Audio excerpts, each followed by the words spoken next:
Շնորհակալ եմ, նախ զավեշտալի է, որ իշխանությունը ընդդիմությանը մեղադրում է մանիպուլյացիա անելու մեջ, հանգիստ եղեք, դուք այստեղ անմրցելի առաջատար եք, այդ բացառիկ առաջին հորիզոնականը մանիպուլյացիայի վարպետների պատկանում է ձեզ։ Հայտարարագիր լրացնելու ժամկետը, սիրելի հայրենակիցներ, երկարացվում է մինչև նոյեմբերի 1, հիշեցնեմ, որ մենք առաջարկում էինք առհասարակ չեղարկել այս համակարգը, հիմա հարց չլուծելով հանդերձ, չլուծած լինելով հանդերձ, իշխանությունը ընդդիմությանը հերթական անգամ մեղադրում է այս անգամ դեմոնիզացնելու մեջ համակարգը։ Տիկին Մինասյան, այդ ես եմ դեմոնիզացրել, հա? Ես 3 ամիսա պետական կառույցներից չեմ կարողանում ստանալ պարզ հարցի պատասխան, արդյոք քրեական օրենսգրքի 444 հոդվածը վերաբերվում է ֆիզիկական անձանց։ Հիշեցնեմ, որ պետական եկամուտների կոմիտեի նախագահը բանավոր խոսքի ժամանակ հայտարարել է, որ վերաբերելի չի, գրավոր հարցման ժամանակ ասել է, որ իր իրավասություններից դուրս է։ Գլխավոր դատախազը, հարգելի գործընկերներ, սիրելի հայրենակիցներ, առհասարակ հրաժարվել է հարցին պատասխանել, ասելով, որ իր սահմանադրական լիազորություններից դուրս է։ Այդ կարող է երազեի տեսել, եկել էի ձեզ պատմում էի, կարող է երազեի տեսել, եկել էի ձեզ պատմում էի, դուք էլ ջուրն էիք։ Կարող է, դե հա հասկանում, ձեր համար նորմալ է, եթե ձեր համար նորմալ է, որ երկրի վարչապետը կարող է ազգային անվտանգության ծառայությանը հանձնարարի բռնել սատանաներին կառավարության նիստի ժամանակ, հաջորդ օրն էլ, հաջորդ օրը թե մի ամիս հետո էլ, իր ընտանիքին պատկանող թերթը հարցում ուղարկի ԱԱԾ, թե արդյոք բռնեցին սատանաներին, թե ոչ, նորմալ է, որ ձեր համար այս ամեն ինչը դեմոնիզացիա է եւ երազ է, որը տեսել եկել էի ձեզ պատմում էի։ Ինչ ասում, հարգելի հայրենակիցներ, ինչ են ասում իշխանական падգամավորները։ Նախ Բաբկեն Թունյան ասում է, հերքում է, հետո ասում է, բայց իրավաբանների հետ մի հատ կխոսանք,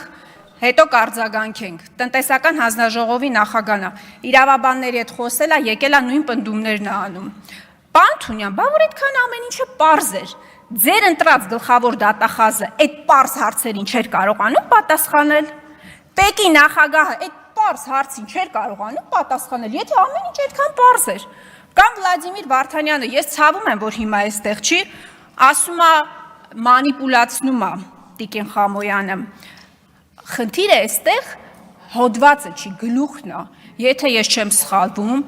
մեզանից իրավաբանը Վլադիմիր Վարդանյանն է։ Եվ իդեպ պարոն Թունյան, ես որ եկել այստեղ խոսում էի, իրավաբանների հետ խոսել, նոր է եկել այստեղ խոսում։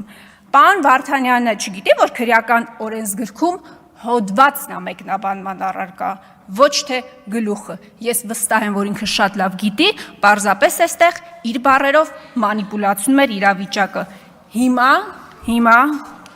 ամենակարևորը, սիրելի հայրենակիցներ, ես պնդում եմ,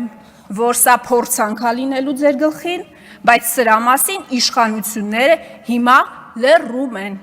Իմ ձեռքի տակ հայտնվել է պետական եկամուտների կոմիտեի պատասխան, որտեղ սևով սպիտակի վրա գրված է, որ հարկային մարմնի կողմից կիրառվում է օրենսգրքի 165 հոդվածով սահմանված վարչական պատասխանատվության միջոցները, սակայն հաշվի առնելով, որ նշված իրավախախտումների մասով դեռևս չեն սպառվել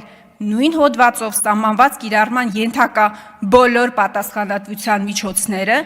ինչը որպես պարտադիր պայման նկարագրված է քրեական օրենսգրքի 444-րդ հոդվածի դիսպոզիցիայում,